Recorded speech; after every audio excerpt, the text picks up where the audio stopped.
Ladies and gentlemen, fellas, welcome back to the channel. Today we're mock drafting for Fantasy Football 2020. It's got all the rookies in it. It is a redraft format. Got 11 of my closest, bestest friends in here. We sent out a tweet earlier in the week, so we're doing a little bit of a mock draft. If you want to get into one of these in the future, be sure just to follow me on Twitter. That's why I'll be throwing them up there, but excited to kind of get this rolling. We're going to start it in just a minute. To give you a little bit of a background before it starts, 12 teams in here, redraft format. It is going to be a PPR format, 30 seconds per pick, so a quick trigger on this draft, and it is a snake draft, so we'll loop right back around to us, redraft format, so all that is taken out. You understand kind of what's going on. I'll talk through mainly my picks, but I'll kind of get an idea of what's going on in the general strategy, where positions are coming off the board and when, let you know about all of that, where certain players are being reached on or where they fall to. We'll point out some of the big points there and really what I'm trying to do with this. I'm drafting from the 9 spot, so getting a couple of those drafts in, getting the top 4 running backs, or just getting a secure one. I've done a good amount from the 11 and 12 spot. I've done 1 or 2 from the 6 and 7. So the spots of 5, 8, and 9, I haven't really done much there. Kind of want to see what it's like. I so far feel comfortable with everything. You can get 2 good running backs, or 2 in your first 3 picks. Really back to back is what I've been doing pretty much in every single draft I've done so far. And I'm hoping to do that once again from the 9 spot. I'll see if it gets tricky, if tough decisions come. Sometimes Julio or Hopkins fall to the 2nd round and they're there for you.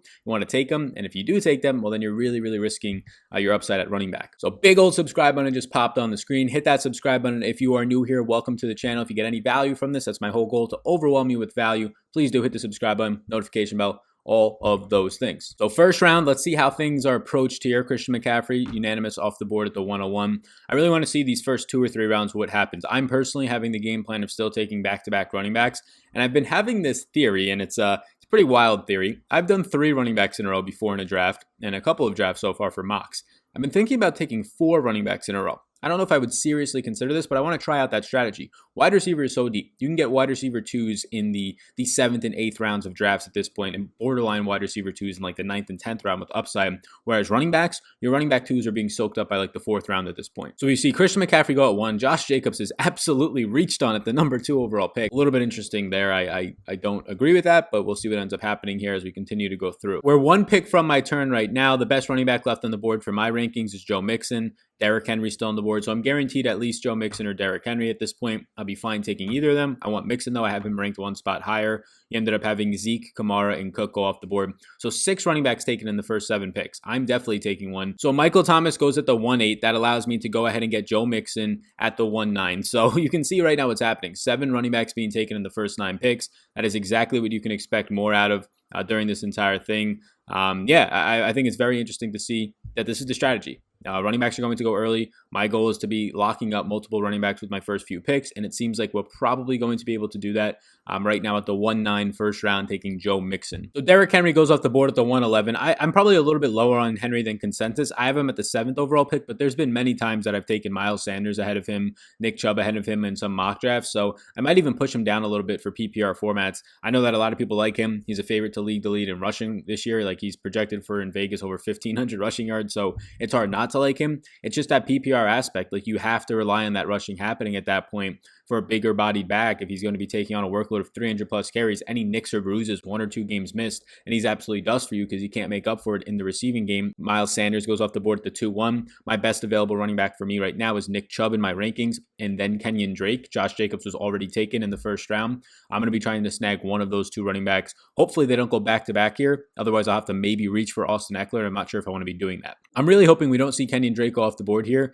Do I think he's deserving of a 2nd round pick? And Aaron Jones goes off the board. So we got really close right there. So I'm going to go ahead and I'm going to take Kenyon Drake with my 2nd round pick. So you can see the running backs that are going off the board right now. This is absolutely crazy. 7 in the first round, and the 2nd round starts with 4 straight running backs off the board. So 11 running backs in the first 15 picks right now. Get your running backs early. I already said that I might start a strategy of 4 running backs. It almost doesn't make sense because then you're drafting a backup running back at that point. So it does make sense to just get your wide receiver 1 if you were to take 3 in a row. But it's just a strategy I want to see. How much can you get? Because after you take your first 2 running backs, you're either taking a 3rd one right away with your next 2 picks, or you're waiting a while and just trying to get like an RB3 upside player because there's not a lot left. And obviously, as the season goes on, guys will separate themselves in committees. Rookies will start to establish themselves more and will have a better idea. But that has not yet happened, and we don't really know how to approach it. DeAndre Hopkins falls to the 2-6 overall, so very interesting spot for him. I have Hopkins at number 12, so he falls a pretty decent amount there. He falls outside the top 15, so I think that's a nice pick. See Travis Kelce going at the 2-7 there. Let me start to look at my overall rankings. Austin Eckler goes to the 2-8, not a bad pick. So you get a run of a couple of tight ends in the second round, Travis Kelce and Kittle. That's where they've been slowly going off the board. I'm not against it. It's really just what you actually like to do there. I personally don't go tight end early, especially when it's so deep this year. I have Kelce as my 17th ranked overall player. I have Kittle as my 27th, so it's a fine spot to take Kelce. Kittle, I think, a little bit too high here. But then you see two quarterbacks, Lamar Jackson and Patrick Mahomes, and they are my 1-2 quarterbacks in that order, but I don't have them ranked until the 60s in my overall top 150, so I'm not taking those guys until the earliest of 5th round. They'll obviously never fall to me in the 5th round, but that's where I'm at with those ones. So yeah, I'm not going to be taking a tight end early or quarterback, so there's just no way that any of my teams, unless it's tight end premium, unless it's some sort of super flex, but even then I'm fine waiting on quarterback. There's really no way that I probably ever end up getting to one of those guys. So you can see that the first pick in this draft, Sal V ends up going with 3 running backs to start it. I don't hate it. Christian McCaffrey, Todd Gurley, and Melvin Gordon. There's obviously question marks around Melvin Gordon right now, some around Todd Gurley, but I don't hate that start. So these are usually the rounds now, maybe the 3rd and 4th round, really like the mid part of the 3rd into the 4th, where wide receivers just start going off the board,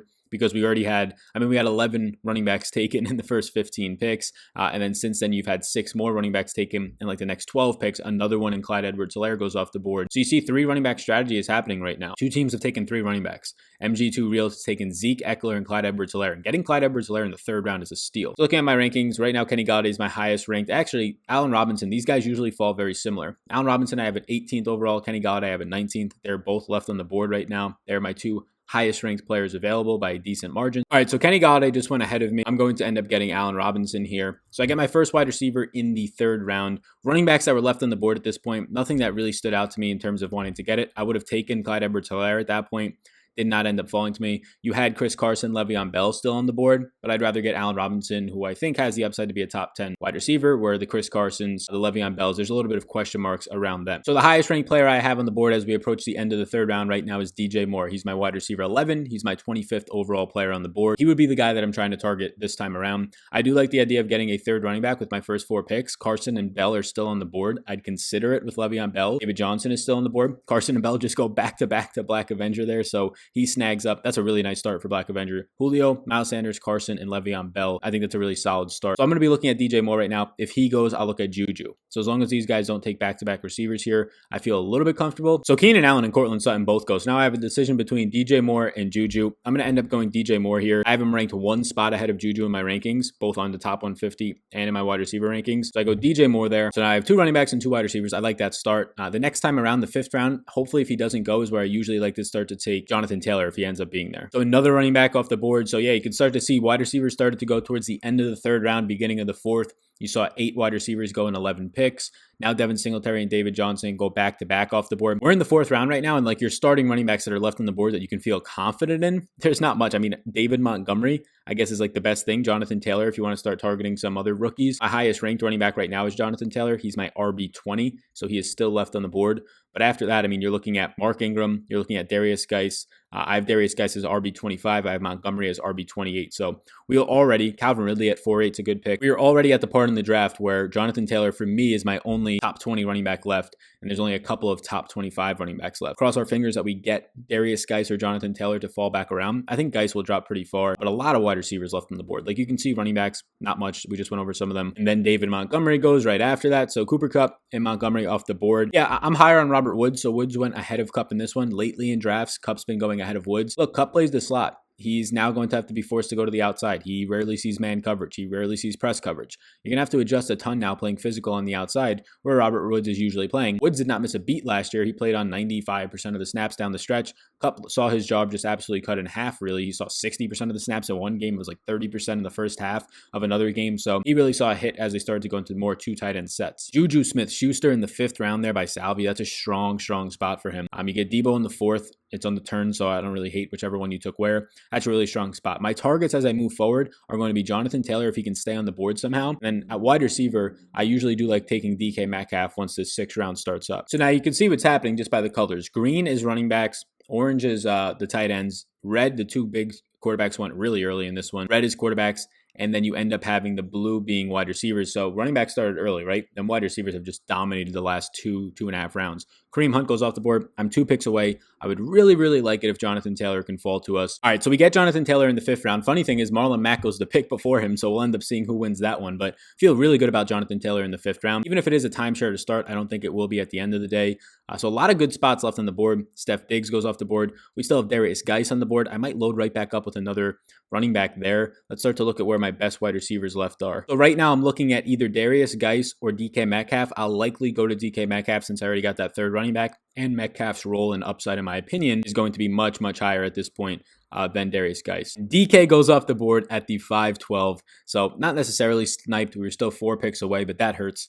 So DK Metcalf is off the board. He was my wide receiver 26. Now we're left to scramble. I believe Devontae Parker might still be on the board, but I have no interest in drafting Devontae Parker this year. So even though he's right now my wide receiver 25, I'm probably just never going to get there. Now we're into the range where all the starting running backs are gone. We can start to look at tight ends, but I'll probably wait on those as Darren Waller is now my highest rated player left. Darius Geis goes at the 6-1. So Black Avenger takes both of the players that I actually wanted to take there. Absolutely brutal. Now we got to start scrambling and looking at some of these positions here. So at the running back position, we still have Cam Akers on the board. We still have Kareem Hunt. He's off the board. So it's just Cam Akers, Keyshawn Vaughn, and Mark Ingram for running backs that I would consider. At the wide receiver position, I believe really what you're looking at now is starting to get into that Devontae Parker, Jarvis Landry, AJ Green type of a range as Raheem Mostert leaves the board. The wide receivers at this point, I feel like I'm just a tier below already. Like DK Metcalf was the final guy in that tier that I would choose from, and Steph Diggs. They both went since the Jonathan Taylor pick. Now if I'm starting to choose between guys like Terry McLaurin, AJ Green, Landry, that feels like a tier below where I want to go. So I'm going to go ahead and I'm going to take Cam Akers.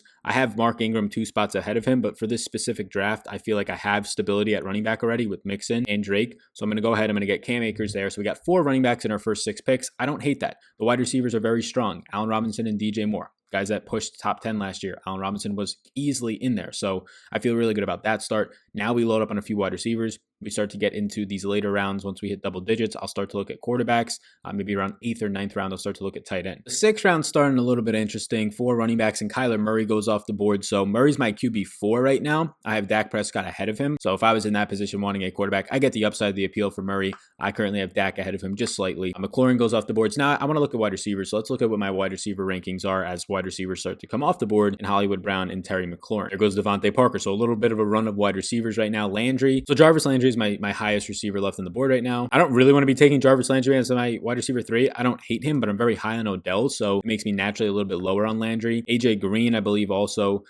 So yeah, there's some options here at wide receiver. Then we start to get into the tier of Will Fuller, Brandon Cooks, Michael Gallup, and it still starts to become very strong wide receiver 3 options in my opinion. Austin Hooper, Tariq Cohen off the board now. So Cohen's an interesting pick there at the 6th pick. I think this is a really good draft by Salvi overall. You're getting McCaffrey, Gurley, Melvin Gordon, then Debo and Juju. Tariq Cohen now probably needs a wide receiver. He goes Will Fuller. That's a really strong start. So we're now in the 7th round, and I could probably take a tight end in this round, but there hasn't been many taken. They're starting to come off the board. If a string of tight ends starts to go, I'll consider taking a tight end, but it's so deep I don't feel the need to. I'll probably take Keyshawn Vaughn if he's still on the board once it gets to me. Jarvis Landry goes off the board there, so we're all Gucci. I think Landry will just naturally take a step back. There's Dak, my QB3. Keyshawn Vaughn's looking good right now. I already have a bunch of running backs. I only have 2 receivers, so it'll be a decision to make if I want a 3rd straight rookie running back, or if I want to end up trying to get to, at this point, what would be my tier 5 of wide receivers, where Julian Edelman and Brandon Cooks are currently living. 1 pick away would be really easy if this guy just took Keyshawn Vaughn, so I didn't have to think about it. And look at that, he does. So this guy ended up taking,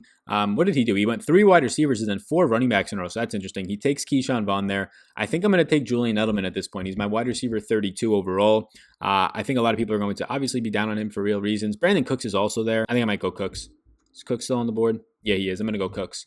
So a little bit of a pivot there. So I have Edelman as my wide receiver 32. Cooks is my wide receiver 33. I want a little bit more upside. If I wanted stability with Edelman, and people might say it's not stable with that quarterback situation, nobody knows how Stidham's going to perform. Seems like they feel confident in him, and he's the wide receiver 1 there. And I like N'Keal Harry a little bit more for the value in drafts, whereas Brandon Cooks can easily be the wide receiver 1 on this team. I have stability with DJ Moore and Allen Robinson. I'm okay taking a little bit of a flyer with Brandon Cooks. So now we're getting into round 8. I believe there's currently 7 tight ends off the board. I'll start to look at tight end in this 8th pick overall, because then it's going to be a while until I have another opportunity. So Hayden Hurst just goes off the board to Black Avenger. That one hurts. And then Josh Allen. Black Avenger's having a very good draft as well. Julio, Sanders, Chris Carson, Le'Veon Bell. That's a strong start. Then DK, Geis, Hayden Hurst, and Josh Allen. I think Black Avengers is winning this draft so far. Hunter Henry's still there at tight end. Not much after that. I'm currently on the clock. I'm not in love with Hunter Henry at all. I'm much lower on him than many other people, so I might just pass on tight end right now, and I might take a little bit of a reach here. So Edelman's still on the board, but I think I'm going to go a little bit of a reach here. Pittsburgh's own Deontay Johnson.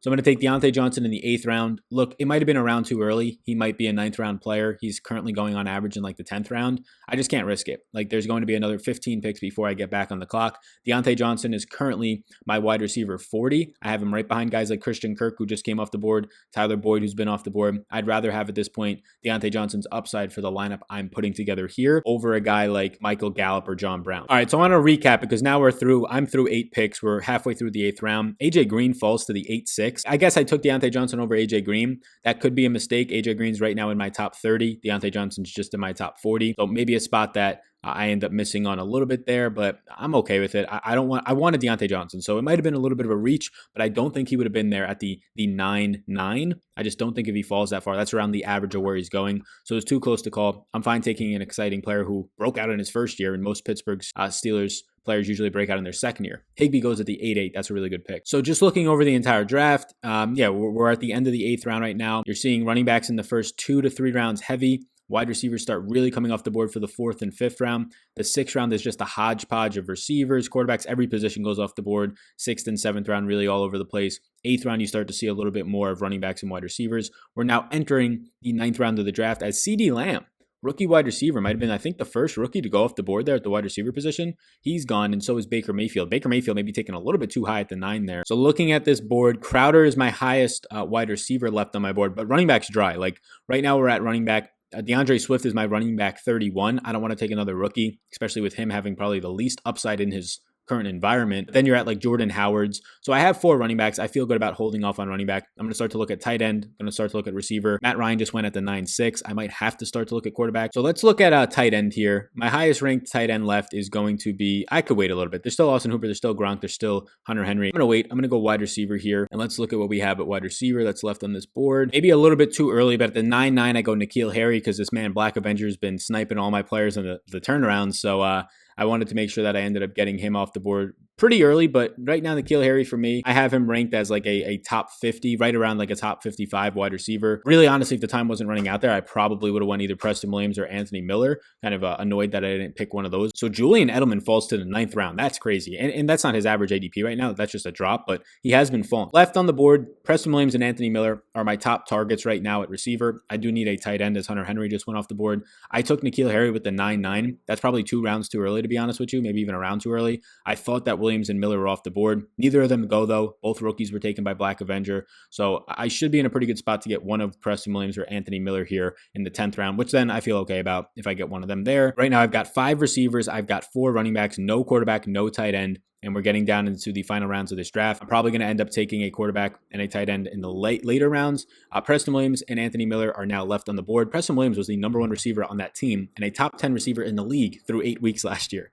Anthony Miller, Preston Williams. I'm going to go with Preston Williams here. I have him at wide receiver 43, and then I have at wide receiver 44, Anthony Miller. I will also call out, if you're still watching, the promotion up above is Monkey Knife Fight. You can check them out. It's a player prop site. If you'd like to bet on player props, you can get a little bit of a promotion there. Whatever amount of money you put in, they'll match you 100% and give you $5 free. Or if you just want to play for fun, $5 for free, you can use that promo code, so you can check that out. And also, big old subscribe button. Hit that subscribe button. Greatly appreciate that. I know a lot of people like these mock drafts. If you want to get in on them, just follow me on Twitter. I'll be posting out every single Wednesday afternoon. I'll post out the mock draft, and then we draft usually around Thursday at 10 a.m. Eastern time. I appreciate that. Like button, notification bell, all that stuff. Thank you so much. Really do appreciate it. All the stuff that we're putting out right now every single day with this fantasy football content as we balance the DFS side of it and the daily sports that are going on there. I feel really good about it. I'm excited for the summer to come. I'm excited for a ton of new people to be introduced to my content, hopefully. So if you do all enjoy this, it will allow it to reach more people if you do indeed do those things. So you can see a couple more running backs are falling off the board, but Jordan Howard falls to the 10-8. And a couple guys that were taken before Jordan Howard, Rashad Penny, Darrell Henderson Jr., Latavius Murray, they're all handcuffs. Maybe Darrell Henderson Jr. wins the job. But Jordan Howard is the starting running back on a team. Yes, he is with Matt Breida. Matt Breida went earlier, but I do like that spot. 10-8 for Jordan Howard is a very strong spot in my opinion. Royce Freeman, I'm just not even going to take Royce Freeman at that point. Just give me a backup running back. Give me like a Zach Moss, a rookie who has upside. Salvi goes with back-to-back quarterbacks, Drew Brees and Baker Mayfield at the 9-1 and the 10 12. So the last pick of the 10th, the first pick of the 9th, he goes quarterbacks. That's a strong option. You get two secure options back to back. I feel very, very good about Baker this year, so I do like that pick. So this is a short bench league, so there's just 12 roster spots. It's a short bench. It's 30 seconds. It makes it easier to make a video out of it. I set up this league, so my final two picks have to be quarterback and tight end. We're getting pretty thin at tight end, but my man Mike Gesicki is still on the board, and boy, oh boy, I hope it makes it to us. Let's see what my tight end rankings have right now. I'm going to go tight end, then quarterback. So tight end right now, Austin Hooper did go off the board, so we're looking at tight ends that, yeah, it's Mike Gesicki right now for me. Mike Gesicki, I have at tight end 14. He's probably a little bit higher. I'm going to be bumping him above Dallas Goedert. He'll probably be my tight end 13 to close it all out. If Mike Gesicki was to go off the board, then we're in trouble because we're going to Dallas Goedert. At that point, it's like TJ Hawkinson, Chris Herndon. If we had a little bit more clarity on his role, I'd probably go to Chris Herndon. I believe everybody above me has already taken a tight end, so we should be good. I'm just looking at everybody. So everybody that is picking ahead of me has already taken a tight end. Anthony Miller falls to the 11th round. Man, what a steal. Yeah, Anthony Miller at the 11-5 is an absolute steal. If you've been following the videos, you know that. That's a steal. I would have gone, now that I know this, N'Keal Harry at the 9-9 was an absolute bonehead mistake by me. I could have gotten Anthony Miller and Preston Williams. Instead, I'm ending up with N'Keal Harry and Preston Williams. I don't hate that, but much rather would have had Anthony Miller there. So we get to my pick. I believe Mike Gesicki is still on the board. I need a tight end. I'm pretty big on Mike Gesicki relative to just overall where you can get him. Like getting Mike Gesicki as your starting tight end in the 12th round is very good. I got Preston Williams, so I got two Dolphins back-to-back picks. That doesn't feel as good, especially since Gesicki really saw his upside spike once Preston Williams went out. So correlating a lineup, that's probably not working out the best right there. So yeah, I'd say that my first 8 rounds were very, very strong. I'd say that the 9th pick overall, just because of the 30-second clock, really screwed me over. Ended up just stress picking with a couple seconds left on N'Keal Harry, even though I could have went back as the commissioner on this sleeper league. But we got N'Keal Harry, we got Preston Williams. The final pick of the draft, I'm going to go with a quarterback. The quarterbacks left on the board, Daniel Jones, Jared Goff seem to be the two best. Matt Stafford's still there. I have Matt Stafford as my quarterback 12. We're one pick away, so I'm hoping nobody takes Stafford, and I will be happy to take Matt Stafford. He is currently my QB 12. So look at that. We're in the 12th round of a draft. Matt Stafford, Daniel Jones, Jared Goff. These are all quarterbacks that I have currently inside my top 15. Well, actually, I have Goff at 16. So 3 quarterbacks in my top 16 are there in the 12th round. You don't have to reach on quarterbacks. If you want to just look at guys who are my top 20 that are still on the board, I mean, guys like Big Ben are still on the board. I believe there's guys like Ryan Tannehill, Joe Burrow. Those are guys who are in my top 20 right now. So there's really no reason to reach on quarterbacks. You just end up seeing a lot of value in waiting on them. So that's how I'm going to finish this one off. So to go over my roster real quickly, let's zoom in on it. My roster right now at quarterback, we got him in the last round, Matt Stafford. Joe Mixon and Kenyon Drake were my back-to-back first picks. I feel good about that because then you don't have to get a running back for a while. Allen Robinson and DJ Moore were then my next 2 picks. Feel good about that.